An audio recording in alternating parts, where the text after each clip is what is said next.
Hey everybody, we're back. This is the record collection, the vinyl show, looking through the vinyl shelves, looking through the record shelves. It's the vinyl show, something like that. It's called one of those. And glad to have you back. This is number 19. 19, one more, and we're doing 20. Did anyone think we'd be doing 20 of these episodes? And I still got plenty to go through. Confession, plenty to go through. And I don't know about you other guys, but I bet they do too. So welcome to the show. Hit the subscribe button if you haven't yet. If you have already, thank you very much. It's been a wild ride these last couple months, and glad to have everyone on the team.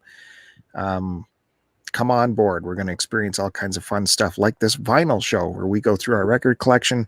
I've been going through my collection. I started at Z and I worked my way all the way to A. That's been done. Now I'm going through the recent edition pile and the new edition, the recently played, the hasn't been put away, and the way I live, there's a lot not put away. So there's still lots and lots to go for. So that's what we're doing. If you're watching us live, you can join us in the chat, say hello to us. We'll talk to you there. Or you can even call into the show. There's a link in the chat to jump into the show and say hello as a caller or something. That'd be fun. That'd be wild. Anyways, enough of me. Let me introduce the vinyl pundits that are here. They are the brain power behind the show. They have the knowledge of the music. The music is with them. And look at this in the top corner, Mr. COVID hair in full effect. Chris Roberts is here. Top square tonight. Top square. I'm living large, man. This is. I feel. One day I'll take your square. And we'll put you down there with Kevin. Did that happen when my feed conks out? I wonder if I'll get put down to the bottom square. We'll have to see. I don't know. Maybe. Fingers crossed. Of course, we have Kevin popping in from the wildly famous Buried on Mars YouTube channel and the Retro Fandango podcast. Hello, hello. He's got something beside his name there. I don't know what that's about. There must be something going on. You must have fell asleep during your last episode of STC Pod then. It's been so long. Actually, I don't remember. And I just watched it yesterday, so it's fresh for me. Yeah, you can check out Kevin's Retro Fandango podcast. That airs live every Saturday, I believe. And if you dial into it, Friday this week. Friday, if you dial into it and say anything about like what time it is and how it's kind of hard to watch the show because you're eating supper and stuff, they will trash you live on air. So you got that to look forward to. No, if you repeat yourself, then we'll trash you live on air. And of course, X Matt Bandy X. What is he hiding with this dressed up gown he's wearing? Bow tie. I don't know. I'm not buying it. Not buying it. Not buying it for a minute. What is underneath? It's probably like a leather kilt with chains and stuff hanging down beneath that, right? I don't know. Maybe someday you'll see shirtless. Who knows? Oh, okay. Hey, get to that 1,000 subscriber mark. There's your 1,000 subscriber giveaway from Bandy. That's what he's throwing in. So yeah, we're at episode 19, guys. How's your collection going? Where are we at in your collection? Matt Bandy, where are we at? You've never mentioned scratching the surface. Okay, that's good to hear. Kevin, good. I made some acquisitions. I bought some things. Some things came in the mail today. Yeah, we're definitely going to start with you with that story. And, okay. And Chris Roberts, you just keep bringing new stuff to the show. Yeah, I have to because that's it. If I don't buy new stuff, I'm off the show. So that's how it is. I got nothing else. Never. You bring all the color and magic to the show. You're always welcome. Appreciate it. Okay, let me start. I didn't think I would have anything vinyl adjacent to start with. And I thought, well, we're always putting on headphones and we talked about headphones quite a bit, but I don't think I've ever shown any of my retro vintage headphones before. So I grabbed a pair and I'm going to start with that. So I do have a Sansui receiver in my living room. That's what my living room record player is hooked up to. I'm trying to change cams as I talk here. And one time at the thrift store, I actually came across some Sansui headphones. Now, two-way SS20, 8 ohm Those are awesome. Sansui 8 headphones. ohms. That's all Eight, the that, ohms. that's ohms, man. Is that better? Now that'll have those big in connectors, right? The big fat ones. Yeah, that's the technical term, the big fat Yeah, in the big connector. fatties. Or 1/4 inch.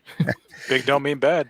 But the oldies here, they got the dial for the volume and the tone on each can, and all metal construction, So cool. made in Japan. It's got these nice metal right and lefts there, and I think this is leather. It's quite hardened over with age, and they're super heavy, so it's not something I would use. It's more, you've seen it in the background of some of my videos, all you subscribers out there. It's on the shelf. It's more for looking good. They do sound good. I don't know much about them, if these are highly rated or if these are high end or what the deal is, but I thought it was definitely neat to pick up. Why, you said you wouldn't use those much? Why wouldn't you use them? They're super heavy, and for fear of just the leather cracking and wearing out. You just put them on your head and lay down and lay That's on the true. floor. There you go. Problem solved. Lay on the floor. Yeah. Excellent. Well, yeah, I'm looking them up, and it looks like they're about the 40 to 50 range, which is pretty solid for some old used headphones. Well, so not super high end. Like Sansui was in its heyday, super high end audio gear, but I have a pair of full like the 12s, or I think they're 12-inch speaker, maybe 10s, but like some house speakers that would have went to your receiver, and I picked them up at a yard sale for $20 for the pair, and those things are so good. Like, I love them. I hooked up I don't have a matching receiver. I have like a Kenwood I picked up for $5, but it's all jumbled together. But man, those things can really take the bass or the pounding. They'll rock the windows. yeah, they were Sansui speakers you had. Yep, Yeah. I still have them. You don't see many of them around here, for sure. Well, when you do, they're expensive. They usually go for about $600 for a pair. Whew. Not too bad. Not too bad. Yeah. All right, so that's what I started with, but I do want to get to Kevin and find out about his Amazon story. I can't wait to hear this, because we had talked earlier how, for me, Amazon Canada has been fine sending records. It always comes in a record box, very well protected. And you had heard horror stories of how some vinyl shows up for other people. So go ahead, Kevin. Yeah, well, I had heard the same thing. I've heard where people, they get the record in the mail, and the packing label is just stuck right on the record, and it's not boxed up at all. And that happened to me this week. I was shocked. I saw I was in a basement watching a movie, and you know how like they don't even knock or anything or ring the doorbell when they deliver something. It's just you look down at your phone and there's an image of your front door with a parcel at it. And I'm looking at it and I'm like, that's not the record just sitting on my front stoop, is it? And I went and looked, and sure enough, there it was. Yeah, just sitting there. Now it wasn't in like terrible condition, but like the corners were all roughed up a little bit, and they put the packing slip right on the front. And we all know, like if you pay attention to what I'm doing here, I like to keep all the stickers and everything, and it's not a gatefold record, so I would like to keep all that shrink wrap on there. So I just was going to put I was going to return it right away, but I decided to share it on Twitter just to shame Amazon Canada a little bit for doing that. It was just out of spite. Like, it was just a spite tweet. I just did not. I was being nasty, if you will. No, we need to be educated on stuff like this, though. Really? Well, you should be nasty for that. Not only that, when I went to return it, there was no option to say, yeah, it arrived without a box. It arrived without any packaging. It just was it damaged? Was the box damaged? And I'm like, there is no box. So you fill out the little, like, there's a little option to expand on what happened in that, but I don't know if anyone looks at that or anything. There's something broken somewhere when it just, like, who sends it out like that? Then the delivery guy gets it. And he's like, well, An I guess animal. I'm just like shipping this without a box. Like, I don't know. So I returned it. I returned it this morning, and I already got the replacement right here. So it was all sent in a box and everything. I was going to save opening it for the show, but I couldn't wait, so I ended up opening. Well, I had to listen to it, and unfortunately, it is a little bit warped. The record is a little bit warped, but it plays fine. So I'm kind of on the fence on whether or not I'm going to send it back again. Send that one back too. Shit. Yeah, keep going. I mean, if it only took a day to flip back, that's pretty fast. But then I'm afraid that it's going to get progressively get worse. Yeah, I'm just going to keep getting like I was like thinking maybe I should have kept that one and opened it up and see, because that's what I did with the new Ozzy Osbourne album. They sent me a warped one, so I kept the one I had and waited for them to send me a new one just in case like the packaging was messed up. That's what you should have did. That's the move, because you don't have to send it back before. Well, maybe you do. No, I don't. I had Prime, right? Until September 11th for it to. So they also charge you the second one. Oh, then you should have waited, dude. Damn. Well, it wasn't open, right? Like it was still sealed, so I wasn't sure if I opened it, and then I wasn't sure. Violate it. Yeah, it's possible. I was debating whether or not I should send it back without a box. Right? Yeah, just send it right back how you got it, man. Right. They don't give you any, but you know when the other one came in, I just used the box that one came in because I find it very hard to be abusive to. Well, you're a good guy, dude. You're trying not to be a jerk. But the thing is, they're going to take that, and that's going to end up all the returns that go back, damage returns. They end up in big bins that go to auctions. Because I actually shop at some of these places locally, and even at the swap meet, you could tell when they got like an Amazon return or a Costco return bin, and that's where that record's going to get. It's never going to be played. I promise you, that record's going to be destroyed. It'll never make it. So, right. In future, if this happens again, don't feel bad because they're not going to sell it. They're going to take the loss, and that'll be that. Yeah.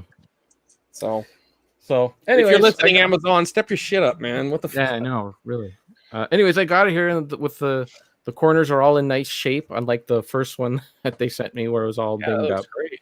All that. So it's all nice, and the insert was nice in it too.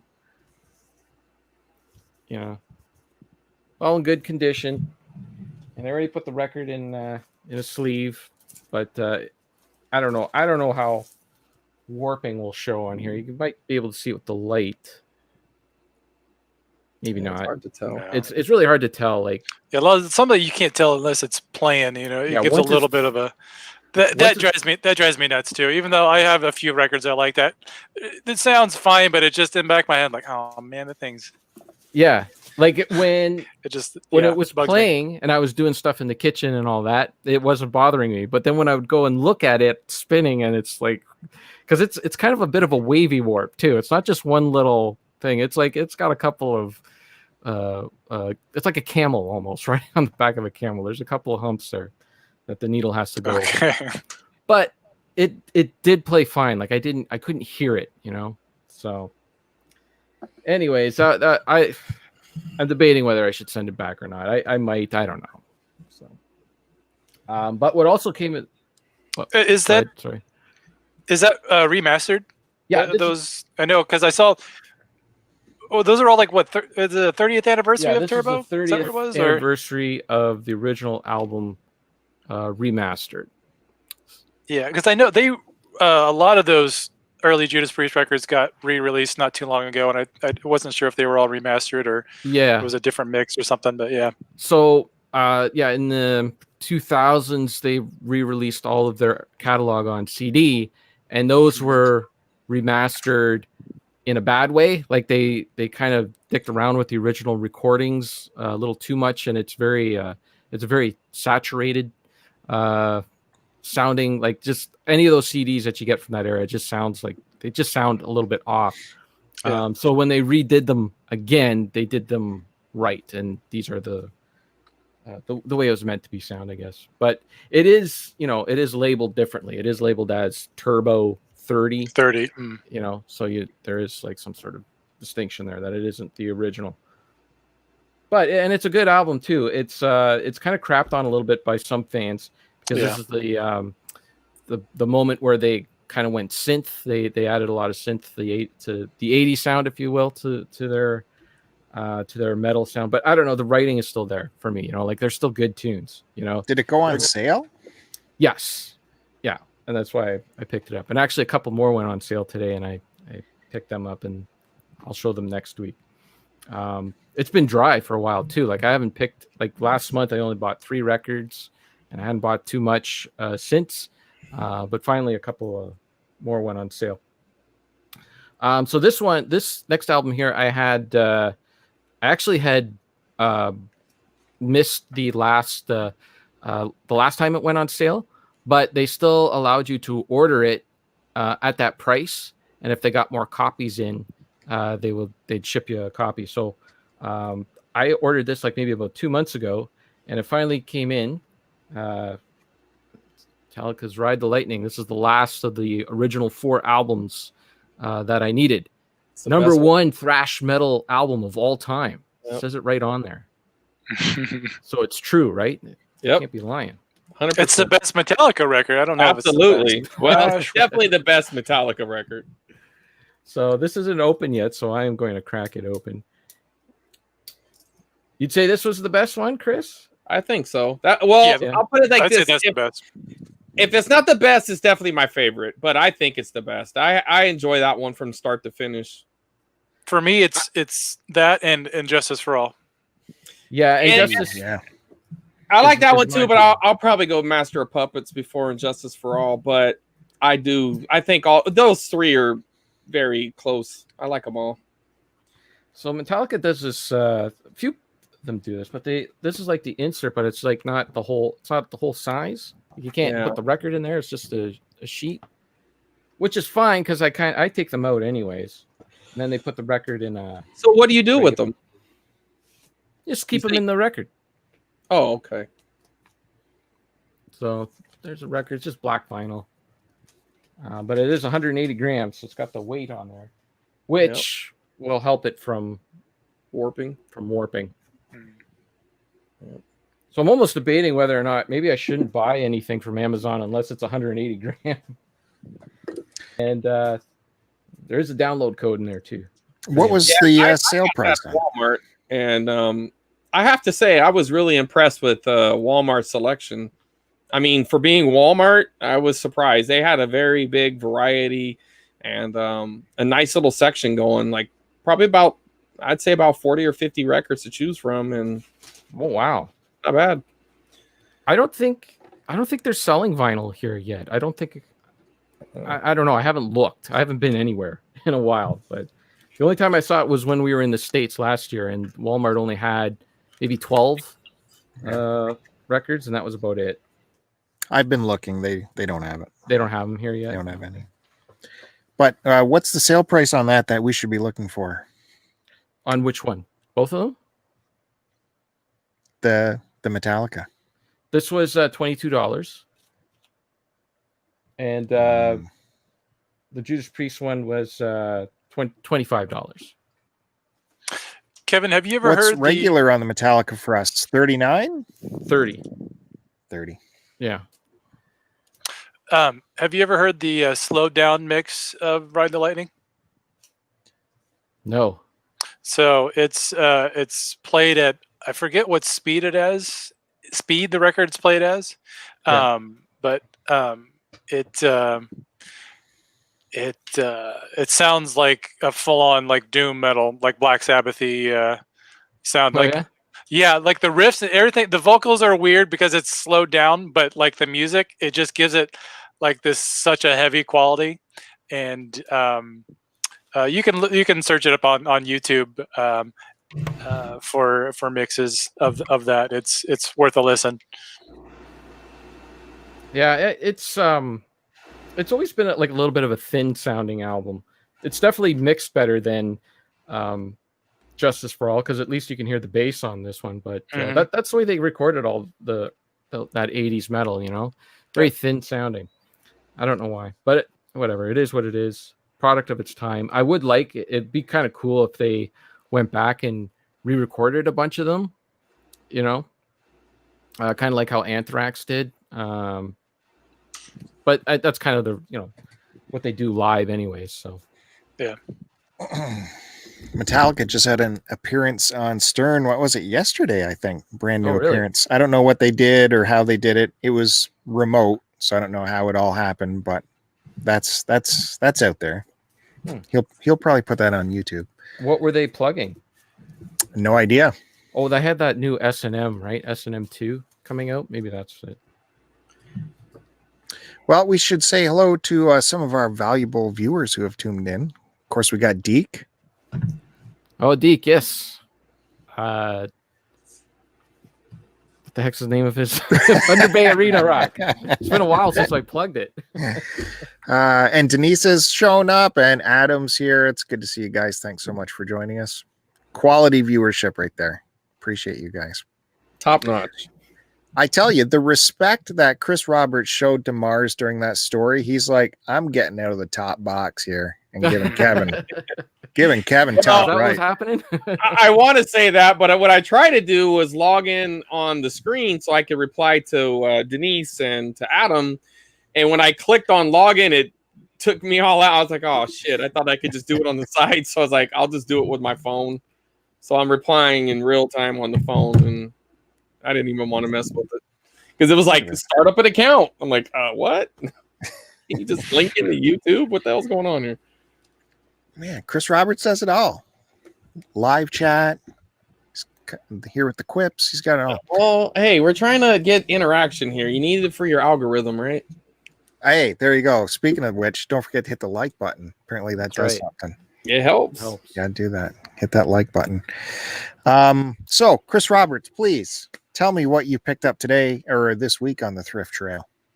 Well, as I stated before, a lot of times my best picking or searching or finding, whatever you want to call it, hunting, happens in my own garage or my own shed. I inherited a lot of my grandparents' stuff over the years, and some of that stuff went into the shed and various things. So I went out there looking for one thing, and I ended up finding my grandfather's Johnny Cash collection. Oh, beautiful. And they're really clean. Now, these aren't some of the coolest Johnny Cash albums, to be honest, but they're still cool nonetheless. Quick story about it. I remember as a kid, I knew that my grandfather liked Johnny Cash, but I didn't know who the hell Johnny Cash was. It was just like some old man singing. I didn't really care. I didn't know the difference between Johnny Cash or Johnny Paycheck, or I didn't know the difference. They're all just old men. They listened to Hank Williams Sr. a lot, and a lot of all the old timey country.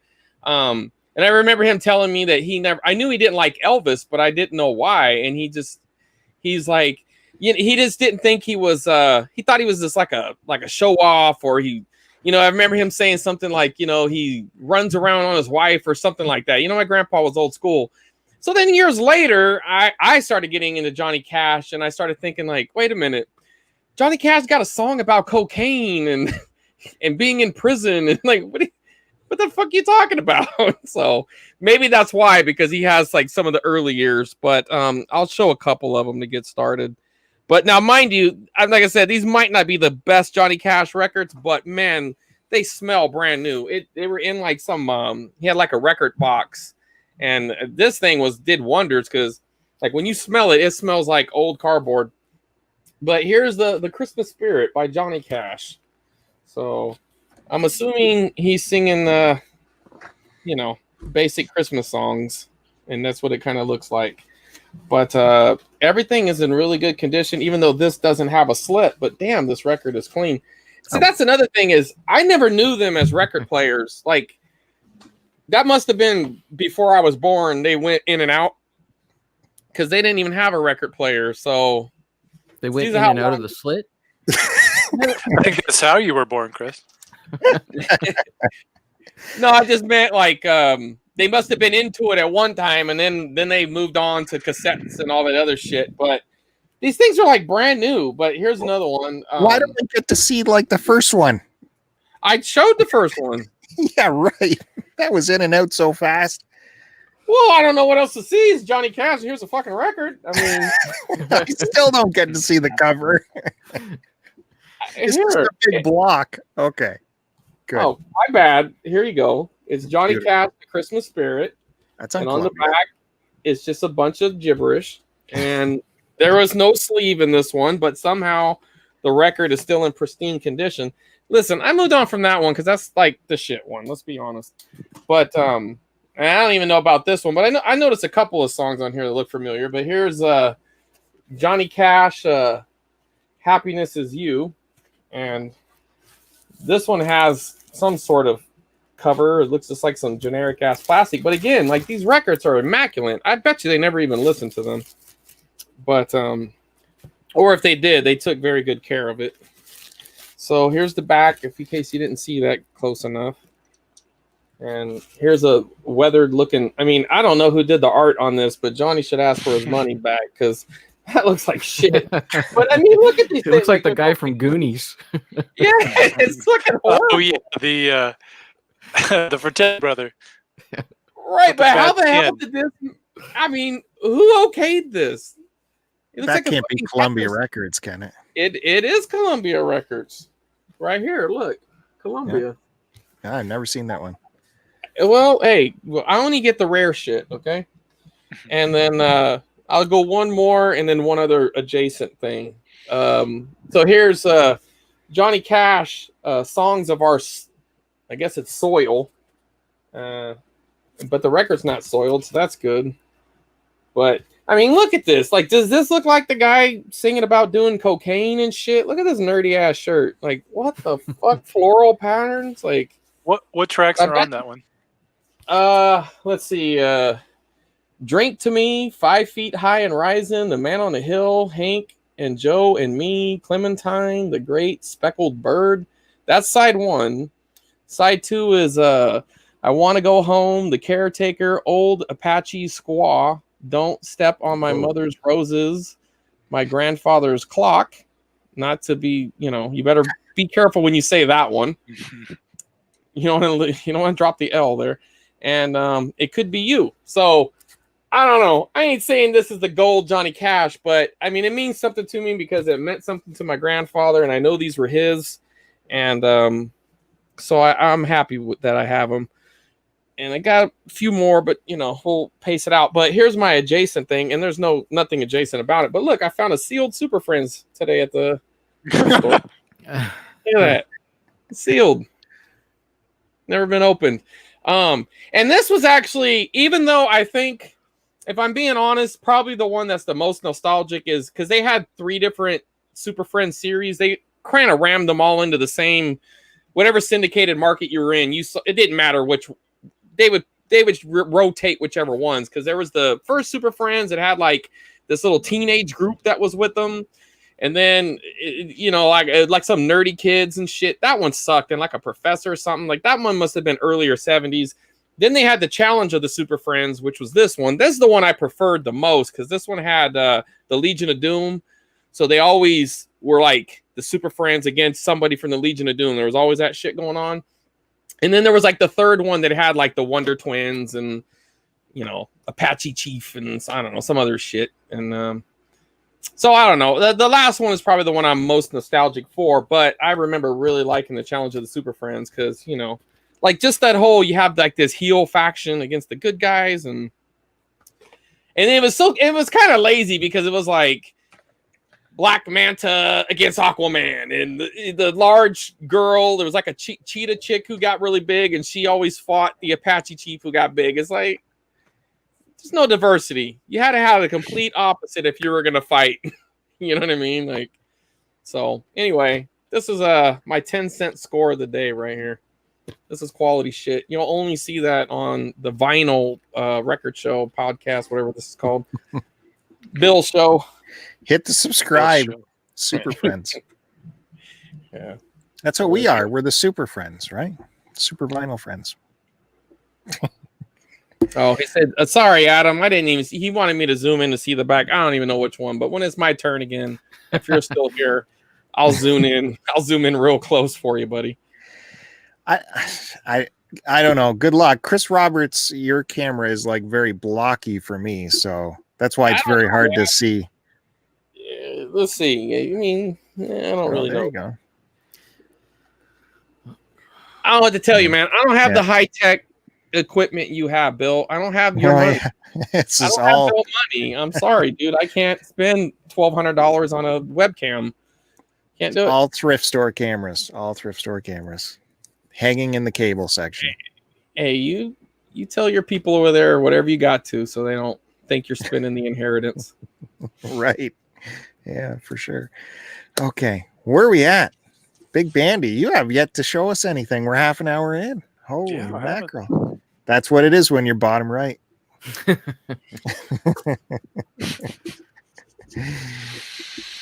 Go ahead, sir. Okay, so I'm going to start with my Amazon horror story. Since Kevin talked about his, I've been meaning to talk about this for a while. This is the only record I've ordered off of Amazon ever, and I probably never will again. The reason I ordered, I had like some gift card for like $30 or something, and I don't know how this ended up on Amazon, but it did, and that's how I picked it up. But this is the last studio record by a band called Gates of Slumber. Gates of Slumber are a doom metal band from Indiana, of all places. But this record came to me in the mail, as you see it, with a shrink wrap and a packaging slip on it. And you can see it came damaged. You can see the corner here is a little dinged up. The top is a little beat up. But this is so this was a deluxe version of this record. This record was released on Rise Above. You've heard me talk about that record label before. But the reason I was surprised to find it on there, because this record was out of print, and this was limited to only 300 copies, and was originally a mail order from Rise Above. So I don't know how it ended up, a new record like this on Amazon. But was it sold by Amazon themselves, Right. or was it? I don't remember. I don't remember. It wasn't like some random seller, because I've never ordered from like random before. Usually it's fulfilled through Amazon. So this record, I couldn't really return it because it's out of print. There's only 300 of these pressed. This was probably the only one on there, but luckily it is what was damaged was essentially just the slip. It was a special slip cover for the mail order release. So the mail order came with a large poster, which is the artwork for the cover of the record. Sorry about the shine there. It also came with a patch, but the normal release, this is just kind of what it looks like here.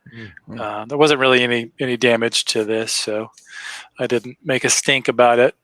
But yeah, it luckily my wife was home when it was delivered, and she happened to be outside, and the mail carrier was like, I don't want to leave this outside, because I think this is a record. I don't want to leave this out in the sun. So luckily my wife was there, and when I got home and saw that it was, I couldn't believe it. And luckily this is a double LP. It's kind of a beefy packaging on the thing, so there wasn't any damage to it. But I couldn't believe that it was sent that way. So it's a double discer. I believe this is just on black vinyl.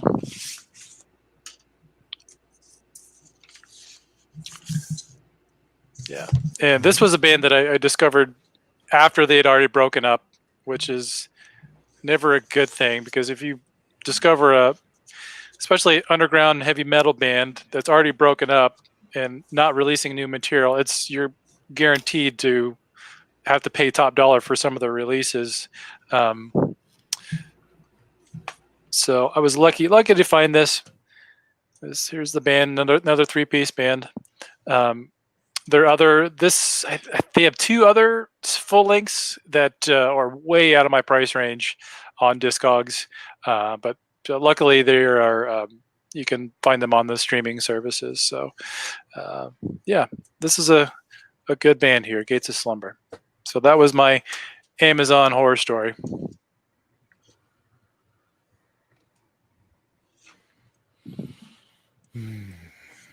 At Amazon. Yeah, no box. I couldn't believe it. No box. Unfortunately, here in Canada, like we don't have that many options, especially when it comes to shipping and that. It's like you'll find stuff on eBay that's the same price, but you're paying shipping, whereas Amazon is it sucks. shipping, I mean, if Amazon was sending you, another product, any random product, say this water bottle here, they wouldn't just slap a shipping label on it and say, "There you go, you're good." Put it in a box. What the hell? Well, apparently, like they have done that with other products. Like Miles from Flock of Nerds was saying how his TurboGrafx Mini was sent. Oh, I guess way.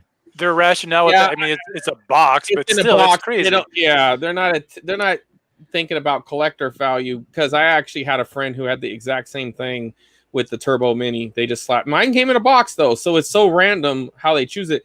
One thing I was going to mention to you, Matt, obviously you don't want to return it. You might try to lean on them for a partial refund. They might. I mean, they could say yes or no. Yeah, it's too late now. That was like 2 years ago, I think, that I got that record. So it's well, all right, never mind. But in the future, if that comes up, I would message their support, try to run it. I mean, if you got the time, if you downtime at work, why not? Doesn't hurt. It costs you nothing. Start firing off messages to them. Start bitching. Maybe they might kick you back a couple bucks. Yeah, make you feel a little better. Yeah. So I'll show a couple other records here. This record here is by a band called Saint Vitus, taken from the Saint Vitus dance track off of Volume 4, Black Sabbath Volume 4. So Saint Vitus are a doom metal band, one of the first doom metal bands outside of like the early 70s Black Sabbath stuff. So they were an American band from Southern California that formed in the late 70s, like 78, 79, that time period. They're originally called Tyrant, but changed their name. But at the time when they were playing this style of music, this band, they grew up kind of in the LA punk rock, hardcore punk scene. And but the music that they played was, heavily inspired by Black Sabbath. So they were playing this slow heavy metal music that at that time it was not received very well, because it wasn't cool at the time either. They weren't playing fast stuff, they were playing slow and heavy, and at that time nobody was really doing that. And eventually there were some other bands, Pentagram, Witchfinder General, some other bands kind of caught on to that sound. But this record was released last year with their original singer, and there's been a huge over the years. Members have changed a lot through this band, but it was a cool return to their original singer, who is my favorite out of all the guys that have sang for this band. But for a band to be around this long and to put out a new record that was awesome, it's cool to see. And this was one of my favorite releases from 2019. You just got a gatefold with some thank you notes and lyric sheet. This, I believe, was limited to 1,050 copies on clear vinyl. I'm always a fan of the clear. Yeah, I always like the Coke bottle or Coke. That's really cool. Yeah. So actually, Kevin, I think you would dig this band. I like their name. Yeah, I would recommend starting with this record's great. To start, this is if you'd never heard Saint Vitus, to start with this record is awesome, and it's technically, I guess it's self-titled, just called Saint Vitus. But I think you would dig this band. I'd either start with this record or the Born Too Late, which is their most famous release, and that was with their second singer Scott Wino, who was kind of the best known singer. Scott Wino. Yeah, he was on. Was it Probot? Remember? Yeah, well, yeah, he might have, because Dave Grohl is a huge fan of Saint Vitus, and Scott Wino's other band called The Obsessed. And you see like old pictures of Nirvana, and Dave will have a Saint Vitus shirt or the Obsessed shirt on some of these old pictures. Yeah, so that doesn't surprise me that he was on that. I know that record. I've never heard it, but yeah. So I would start with that record that I just showed, or the Born Too Late record. Okay. And this is an EP by Saint Vitus. I picked this up a couple months ago at a record store in Ventura, California. This was released in '86 on SST Records, which is punk rock label, but they were friends with Black Flag and Greg from Black Flag. This was his label. This only has 3 songs on it. This was the last record that the original singer Scott Riggers sang on, but you can kind of see what those dudes look like. I mean, this is the '80s, and like that was not cool to look like that in the '80s, and especially in the punk scene in California. But yeah, this was just a 3-song EP. The lyric sheets on the back, and just on black vinyl. So yes, Saint Vitus is one of those bands that's never got the recognition, or never got the popularity, but they went on to influence way like genre. That wasn't me. No. Sorry, cut me off. You went all robot. So yeah, Bill went off. Maybe, you never know. Never know. Yeah, I'd listen to them just for the hair. I appreciate the hair. Yeah, you might like the band. They look pretty badass, but I know what you're saying as far as that early '80s or whatever. That especially in like the circle they ran with, and the shows they would play, it was not cool. But they eventually kind of gained the respect of that scene, because not all their songs were super slow. What we think of doom metal now, they do have some like kind of faster paced hardcore punk bangers. So it's a cool mix, and yeah, I think Kevin especially, I think you'd like that band. Okay. All right. I guess it's back to me. Before I start though, I want to get an update from Kevin, because he's finishing off his week of vacation, as I am, but he left us off, and he left off Fandangler listeners. Did he make it to the record store? Did he get there?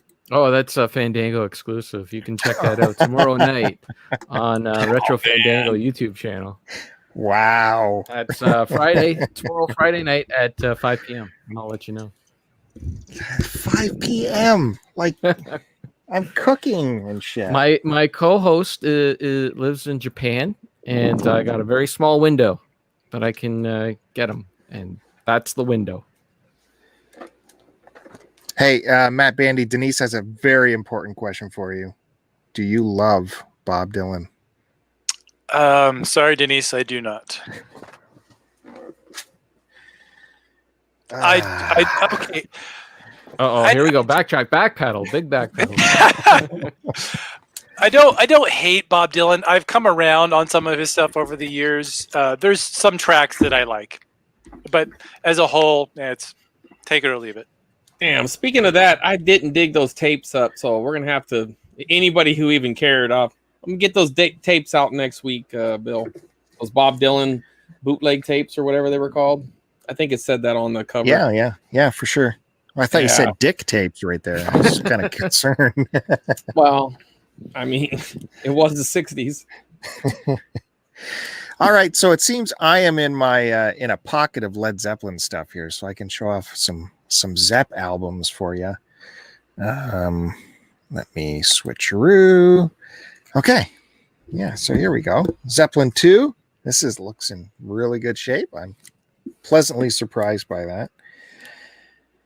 Canadian release. That's my second favorite Led Zeppelin song or Led Zeppelin record.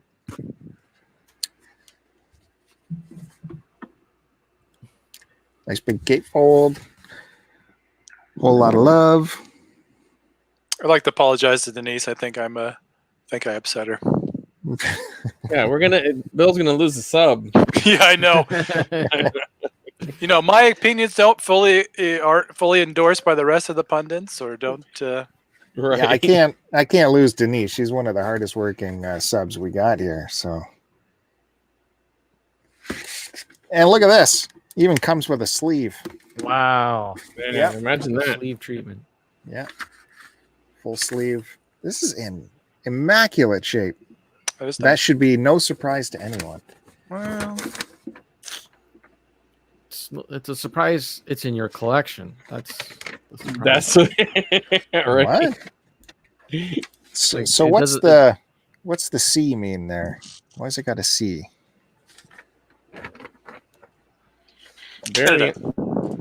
Don't know. Okay. And moving on. Now, who didn't have this on cassette or something during high school? Yeah, that was the one. Jesus.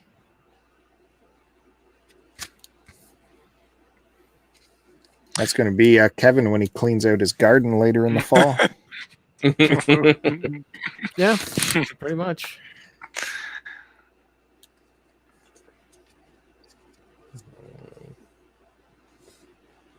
Love that. That's a killer. Yeah, that's dope. Man, this is in great shape. It's hard to believe this is. So you paid up for this, yes? No. Is that original press? I don't know. Let's this is original Bill collection stuff. Yeah. Unless I don't remember upgrading any of these, so these have been with me for a long time. Wow. You would think if you played them, they wouldn't be in such good condition. Well, no, I take care of my stuff, unlike some of the other vinyl pundits. You got your lyric sheet here.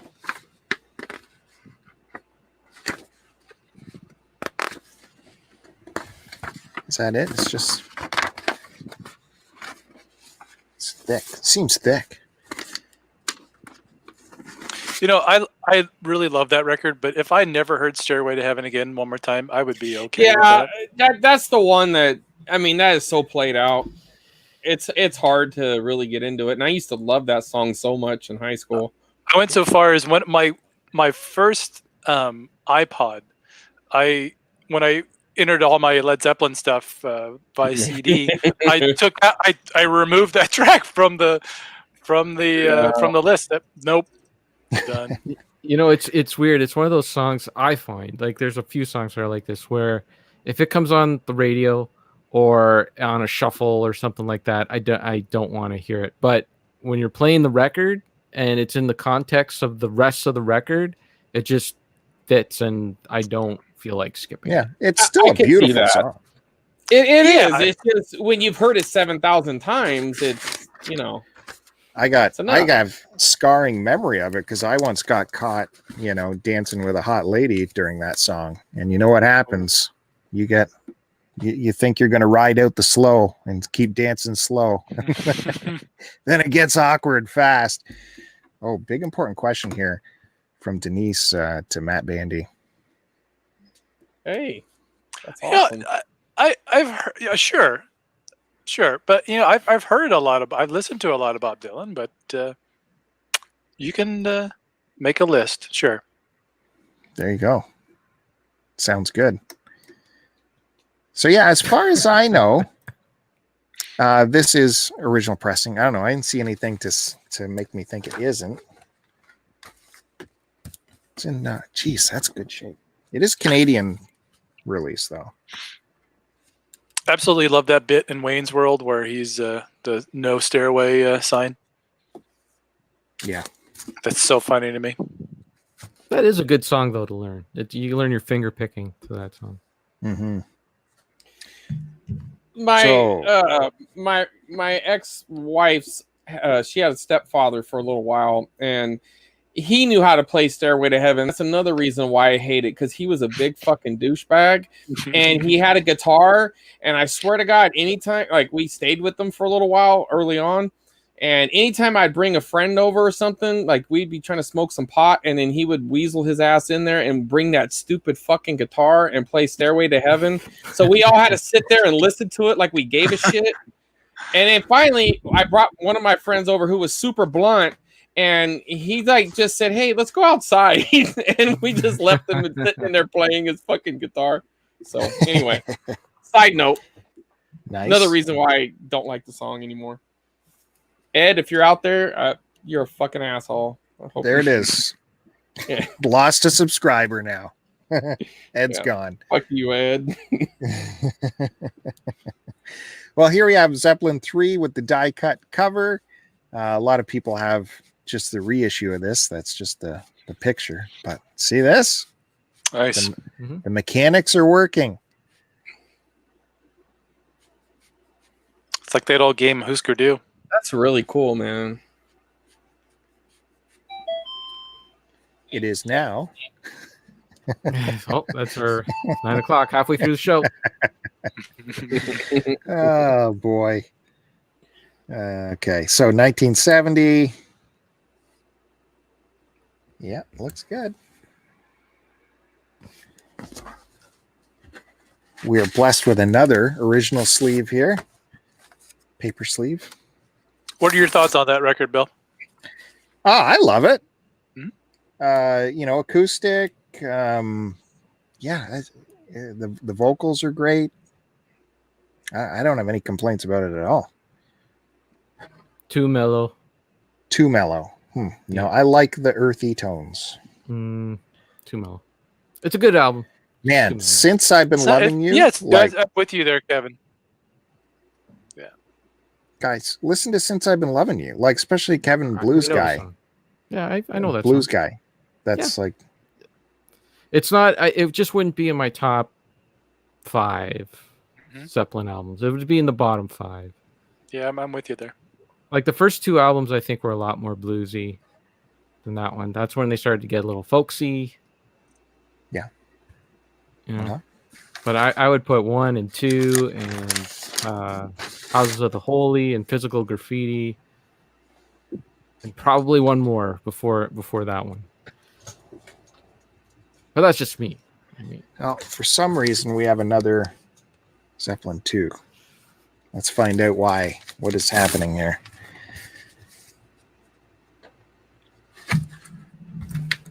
It looks similar. You should send that to me, Bill. Yeah? Yeah, what are you going to do with 2 Zeppelin 2s? Well, maybe if we work out that console deal. Oh, maybe you did a worse selling job I've ever had. You're just like, I don't think so. And it's like, okay, well, never mind then.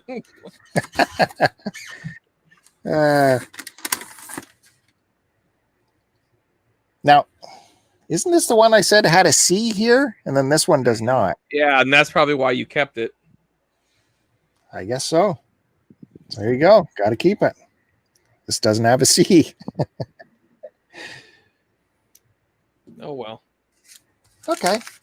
So just looking behind me, I guess that's it for this pocket of Zeppelin for now. Have I shown all the other Zeppelin?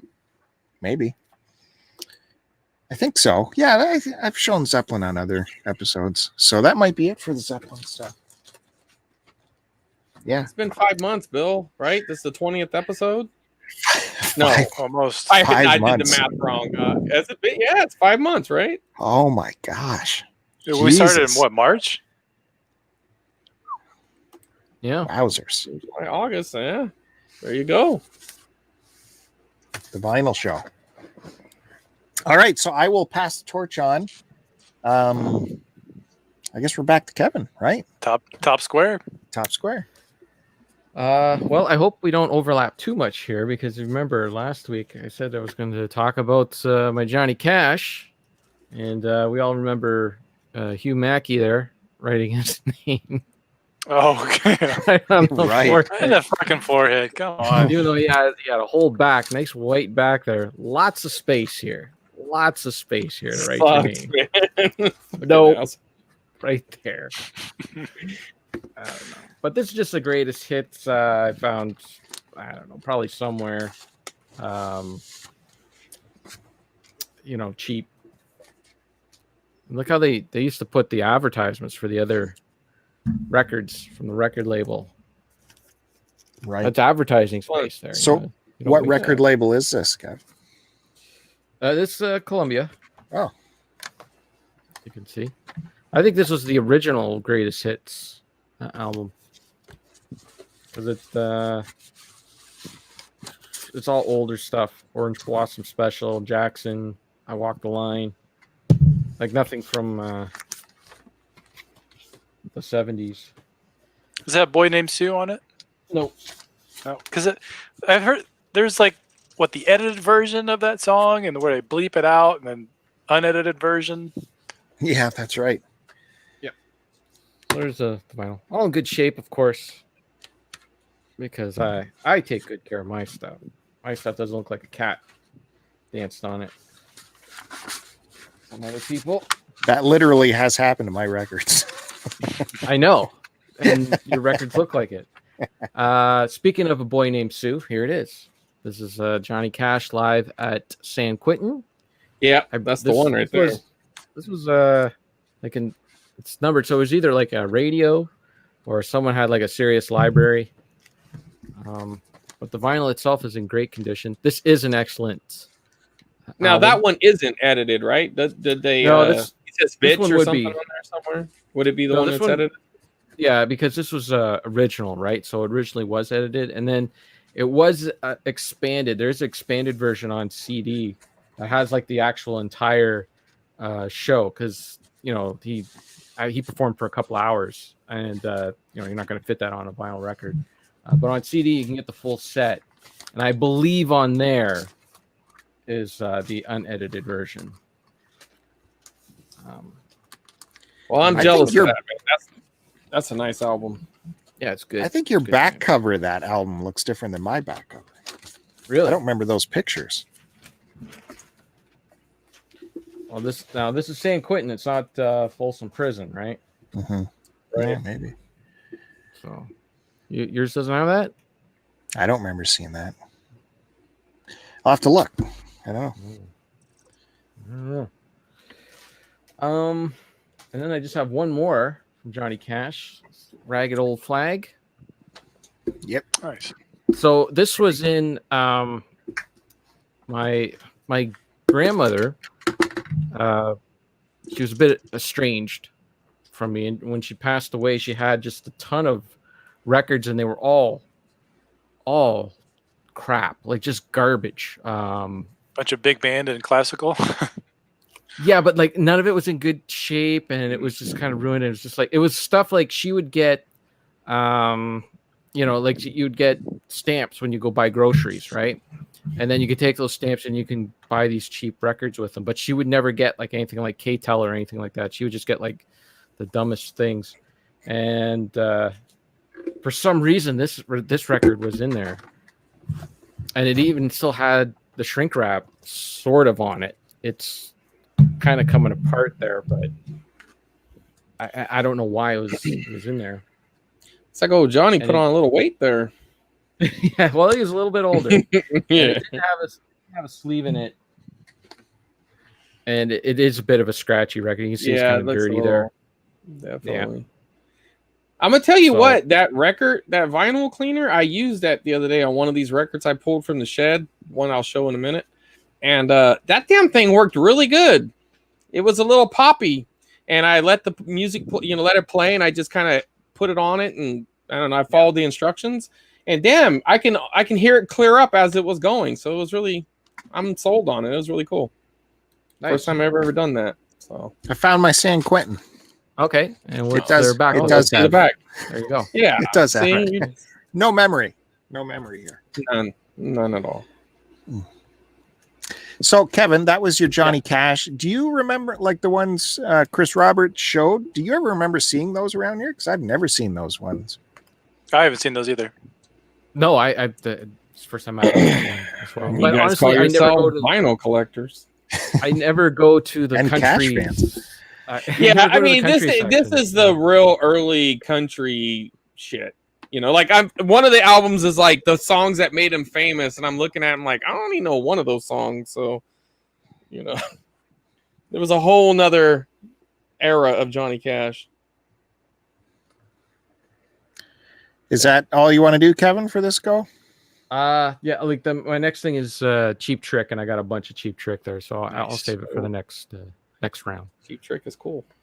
All right. Let's see what Chris Roberts can do.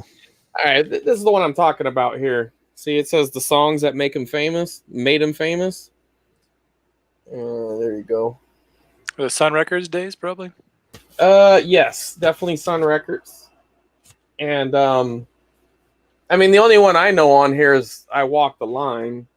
But let's see. Sure. Here's if you're looking. I mean, that definitely made him famous.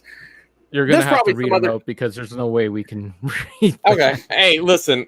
The last guy wanted me to zoom in. I don't know, man, but I think he was pulling your leg a little bit. Okay, well, I got hooked. So it was like the ballad of a teenage queen. There you go. I walk the line. Don't make me go. Guess things happen that way. Train of love. Okay, that's side one. Side two, the ways of a woman in love. Next in line, you're the nearest thing to heaven. I can't help it. Home of the blues and Big River. Like I said, the only one I know on here is Walk the Line. But there's like 5 big ones on there. Yeah. Well, I love that record. I think it's pretty cool, though. I mean, it's awesome. I mean, look at this. Like, come on, he's all slicked up, but there's no sleeve in here. But I mean, the record, you're not gonna be able to tell probably, but it's in really pretty good condition. I see maybe a couple little something right there in the no man's land, but overall, it's pretty clean. Just that big Sun label on it. It's so cool. Yeah, I think that's pretty cool. Mm-hmm. But don't go to the Sun label. I don't know if you saw that episode of The Game Chasers where they went there to look around and their car got broken into while they were inside. So yeah, take your shit inside if you go in. So, So when I did go to the shed, I was looking for 2 things. One was my oldest son's Buzz Lightyear. He was wanting it, and I thought it might have been out there. Couldn't find it. But I was also thinking maybe some of my old records are out there. And I still haven't listened to this. I got this as a kid. Some older person gave it to me because they knew I was into wrestling. But it's the wrestling album. Yes. And so and good. I still have yet to listen to it. I mean, I know the songs because they played them on TV and everything. But and it's like, look at this. Everybody showed up that day. But Hulk Hogan, look at this asshole. He's just like, oh, wait a minute, wrong hand. Here we go. He's just like chilling right here. Little insert picture. Everybody else made it. The owner of the company, Vince McMahon's there. Everybody else is there. Jesse the Body, and then of course Piper. He couldn't be in a group because he was always protective of his gimmick, so he wouldn't be in the picture. But he still made the album. He did come for the photo shoot that day, but it's a pretty good condition considering. But it's not in Johnny Cash condition, but it's not bad. Epic Records. So I think there's a little dust on it, but I think it'll play just fine. And it does have a sleeve in there, just nothing on it. They're singing through that album? Yes. You don't remember hits like "Don't Go Messing with a Country Boy"? by Hillbilly Jim. You don't remember that one? Tutti Frutti by Mean Gene Okerlund. You don't know? Grab Them Cakes by Junkyard Dog. Oh, that's a great one. That's a toe tapper. That's a toe tapper. Now, really, the breakout hit on this one, and everybody's heard this at least once if you've ever watched 2 seconds of Hulk Hogan, is Real American is on here. So that was the big hit. And that, I mean, hell, even today, they still play that damn thing. Ironically, is though. Hulkamaniac on there?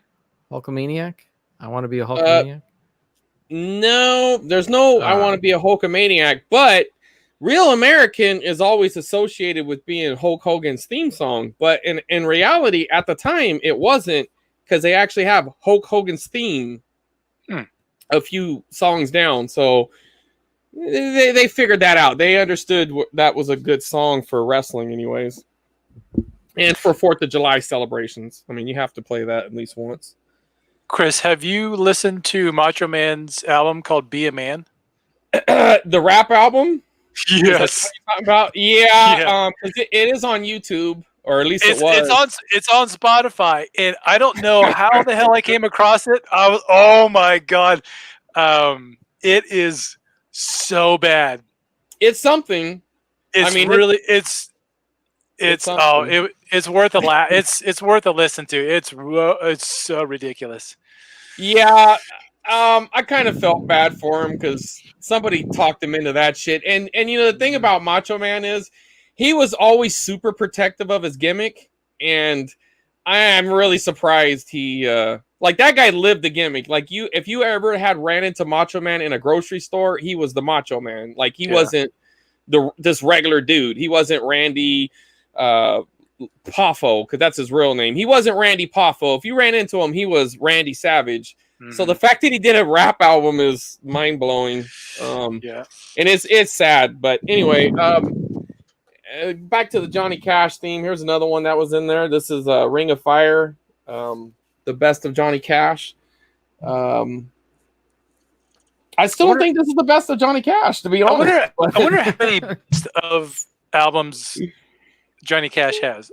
There's a lot. He has a lot of best of Johnny Cash's, because they must have cranked one of these out every 4 or 5 years, because I don't think this is the best. But it does have Ring of Fire, which is a great song. Now, I'm wondering what version of it, because there's 2 versions of Ring of Fire. There's one where he has like the Mexican horns going off, and one where he doesn't. So I'm curious which one that is. But here's the back, pretty generic looking. This one does not have a cover either, but again, I mean, okay, I take it back. This one has a few scratches, but for the most part, not too bad. It's amazing that, and I don't even understand why they took him out, because my grandfather was a very OCD kind of person, so I don't know what's going on. And then the last Johnny Cash album I got from that lot was, there might be some cultural appropriation going on this one. I'm not sure, but it's Bitter Tears by Johnny Cash, another Columbia, and it's the Ballads of American Indian. So I don't know if Johnny's claiming he's part Native American here. I'm not sure what's going on, but you know, of course, you've all heard the song "As Long as the Grass Shall Grow." I mean, that's a hit, right? Apache Tears, everybody's heard that one. Custer, The Talking Leaves. Is this thing on? Nobody's chiming in. The Ballad of Ira Hayes. That's a big one. That's a good one, yeah. Is that a good one? Okay, Drums, right? That's a good title. You need White that. Girl. White Girl, that's a good one. Everybody knows White Girl. And The Vanishing Race. So he was definitely, this is a pro-Native American album here, I'm guessing. That was very trendy in the late 60s, early 70s. Yeah, like him and Marlon Brando. They both really, Marlon Brando sent up that Native American lady to accept his award for Best Actor for Godfather. Cher. Check out the Cher album. Oh, yeah. Cher. She wore that like full headdress and stuff, yeah. Mm-hmm. Yeah, that didn't age well. So, and then I also found these 2 things. I'll give it to my oldest boy. He wore these things out when he was a kid. So I don't know what he's gonna do with them, but he stuck with them. You got the OG Rangers, the movie, and then the reboot, the Turbo, and There was like 20 other reboots after that, dinosaurs or some shit or some other crap. I don't know. We bought all the Power Ranger shit. And in one Wii game, I got this Gizmo, which is about a $15, $20 game. Got it for $2. So kind of happy with that. Nice. Yeah, why not? I don't know how adjacent that is, but I'm sure there's music in the game. So. It's got to be. Next, he's gonna like pull up a sewing machine and shit. I found this sewing machine at the Right. Well, it has a needle, and so do record players. You can see, you can work it, man. So Adjacent. it's adjacent. Very cool. I remember at the end of last week's broadcast of this show, someone had a question for you guys. I'm gonna have to look that up. Anyways, we can move on to Matt Bandy now, I guess. Oh, it's my turn. You betcha. Sure, man. Okay, I'm going to talk about some modern thrash. Oh, So That's Kevin's favorite. Havoc. new. That's the only modern thrash band I know. That's one more than I could have said. So in the let's see, like early mid 2000s, there was kind of a rebirth of like the classical thrash sound, and I stumbled upon this band called Municipal Waste. Oh yeah, I've heard They're of them. from Richmond, or the Virginia area, but this was definitely the crossover thrash sound. It was almost like you took Slayer and Anthrax and DRI and slammed them together, and you had Municipal Waste. And this was their first full length. This one definitely has a lot more punk rock influences on it.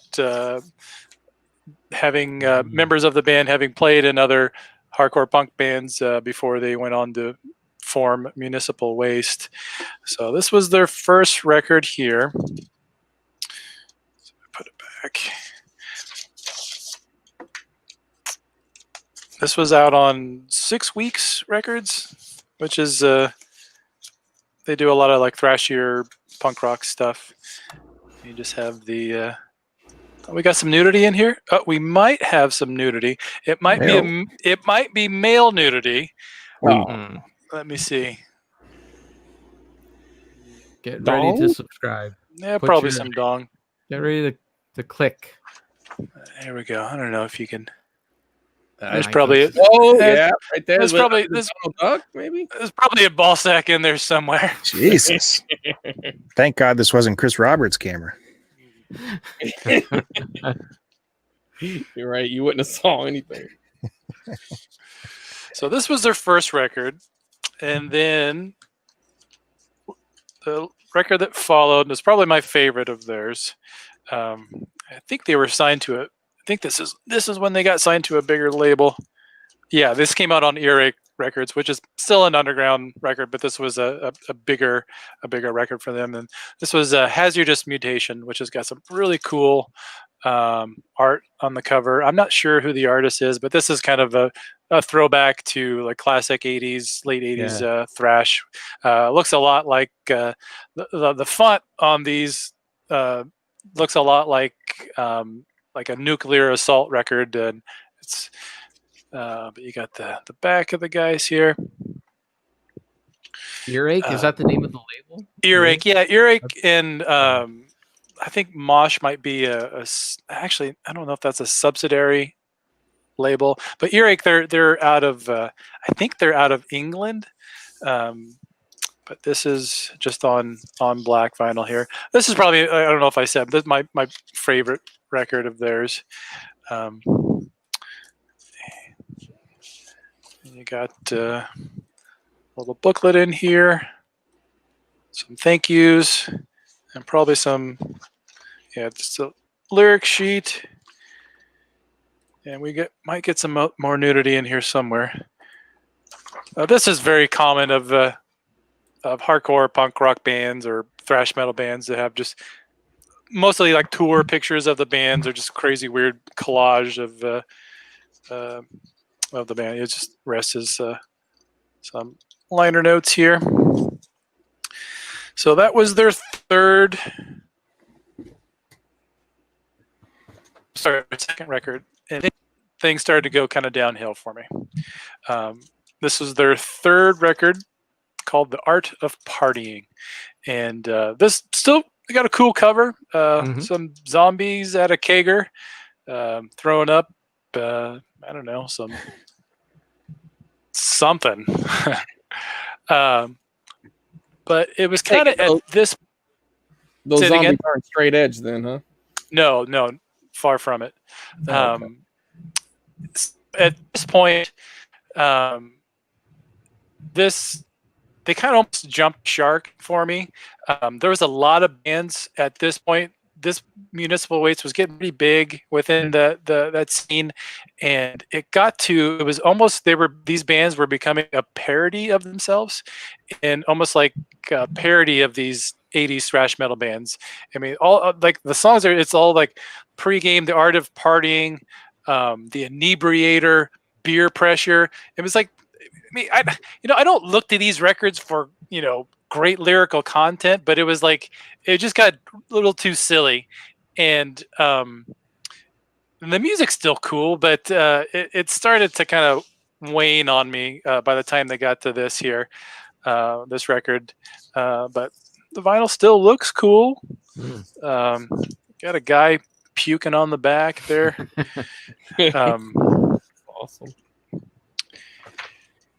And still, the art's cool. And it was kind of at this point where these bands were kind of getting a little bit of a bad rap. Oh, there we go. We got some nudity here. Okay. And they started kind of referring to this style as re-thrash. So it was just kind of kind of jumping the shark a little bit. So I got some boobies right there. Whoa. And we also have, is that Odorous and Rungus? Some of the guys from Guar, if anybody knows Guar here. They definitely toured with Guar. So yeah, after this record, I was kind of out.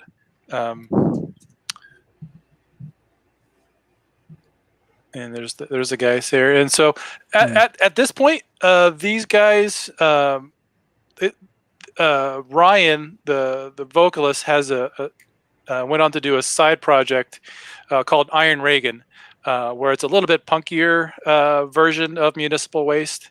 And I don't know if he's the bass player, guitar player, Landfill is his name, went on to do a death metal band called Cannabis Corpse, which is, I think, started off as a joke. It's a spoof on the band Cannibal Corpse, right?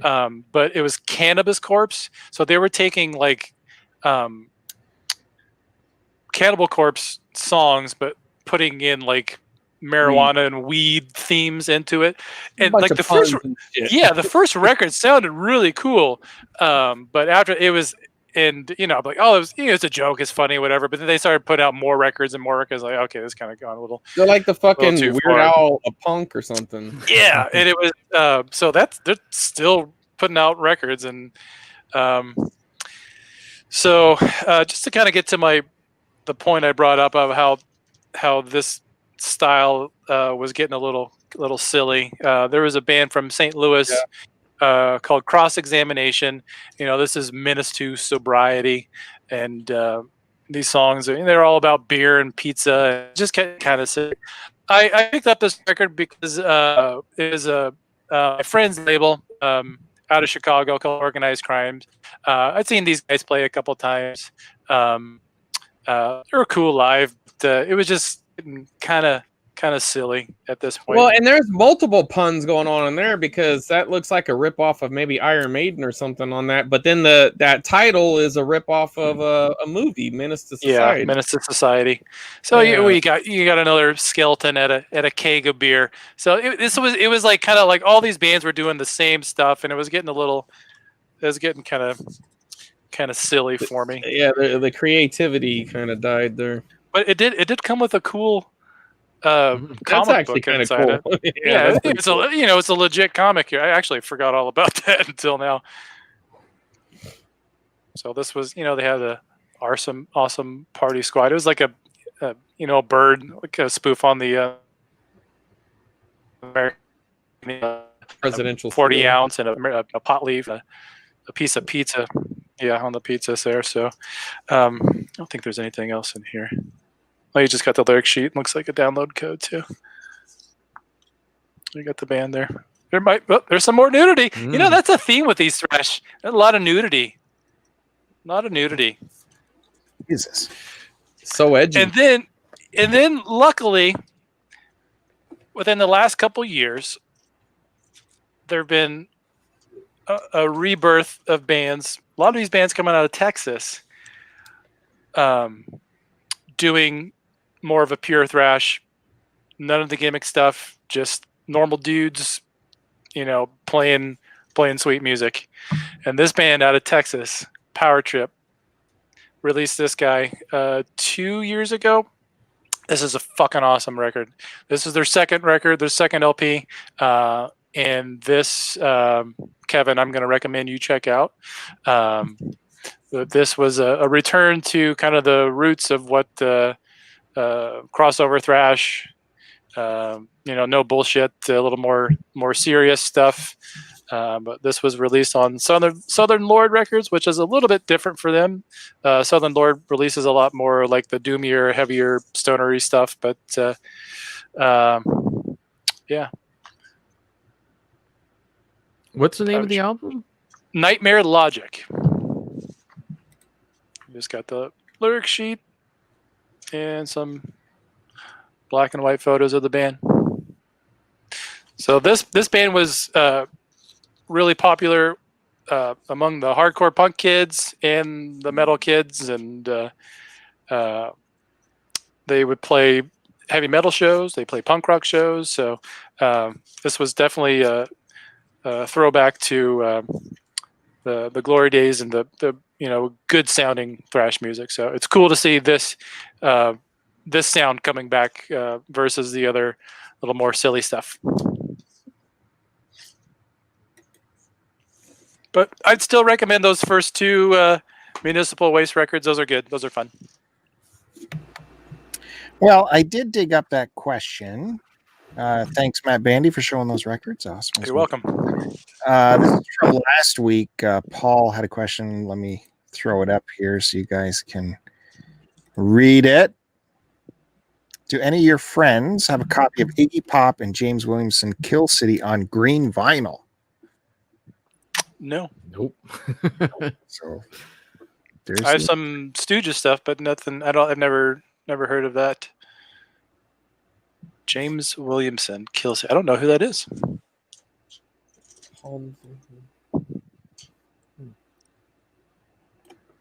Well, okay. Tales from the Keg.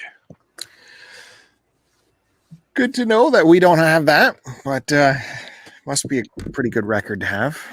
I think he went and looked it up on Discogs too, and he found out about the vastness of Discogs after that. Denise says she's going to find a Facebook vinyl group so she can share the show to everyone. She's a big Facebook whatchamacallit? User? No, like a leader, supervisor, A moderator. Moderator. Yeah, I don't do Facebook, but I'm glad she's there. She's delivering the good word to Facebook for those of us not on it.